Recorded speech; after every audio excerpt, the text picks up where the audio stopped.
John 16, Jesus is talking to them in the upper room about how he's going to leave and come back again, and they're going to be sorrowful. But then he's going to come back, and he says, then you'll be joyful. And he says, in that day you will ask and you will receive, so that your joy may be full. John 16 and verse 24. And then in John 17, in Jesus' high priestly prayer before he goes to the cross, he prays to the Father, now I come to you, and these things I speak in the world, so that they may have my joy made full in themselves. So it's about your joy too. But first of all, John is saying he wants his joy to be fulfilled. Let me give you this quote from Gary Burge's commentary on this passage. He says, Christian fellowship is triangular. My life in fellowship with Christ, your life in fellowship with Christ, and my life in fellowship with yours. The mystical union I enjoy with Christ becomes the substance that binds the church together.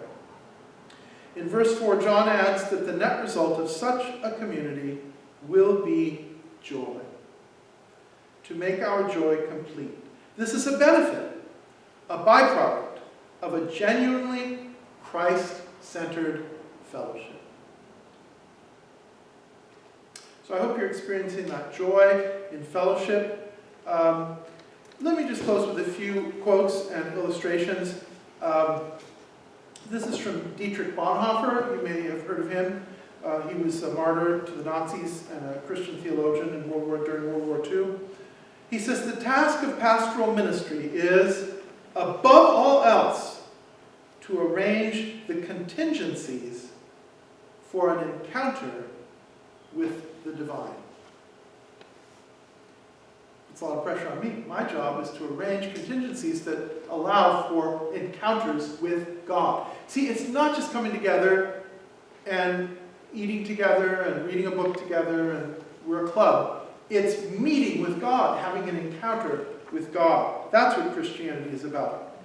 This is another quote, because our fellowship is with the Father and with the Son. This is from Alistair McGrath in his book, Understanding Doctrine, what it is. He says, Christianity is not, and never has been, about finding the right combination of words. Now, right doctrine, that's part of it, right? We don't want to dismiss doctrine, but that's not the essence, he says. It's not about finding the right combination of words. It's about encountering the living and loving God.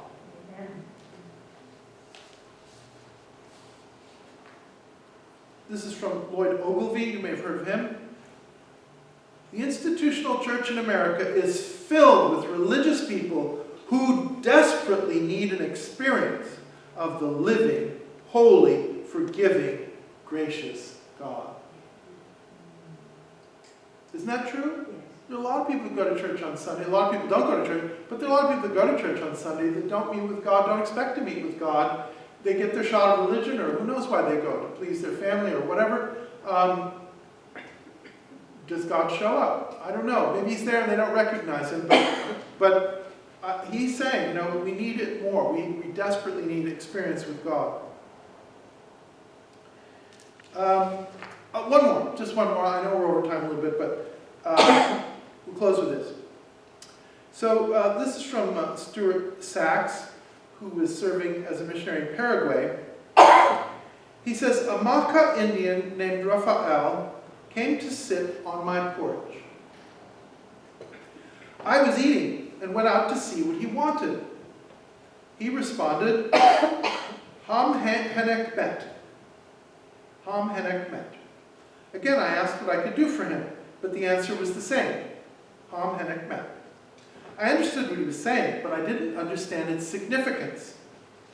What it translates into is this: I don't want anything, I have just come near. I don't want anything, I have just come near. He says, I later shared the incident with a local veteran missionary. He explained that it was Raphael's way of honoring me. He really didn't want anything. He just wanted to sit on my porch. He found satisfaction and pleasure just being near me. What brings you here, my child? The Lord asks. Hum, headache, met. And he says, doesn't that reveal the heart of true worship? I don't want anything. I've just come near. I hope you do that. I hope you spend time in God's presence. And I know you do. Not just asking for things. Some Christians just go to God when they want something. But just to be in God's presence, to bask in his presence, to worship, to love him, to adore him, to have that sweet fellowship with him, because truly our fellowship is with the Father and with his Son, Jesus Christ. We're going to sing now. We're going to sing another Easter hymn. We couldn't sing this last week, and it's Christ the Lord is risen today, which is an Easter song.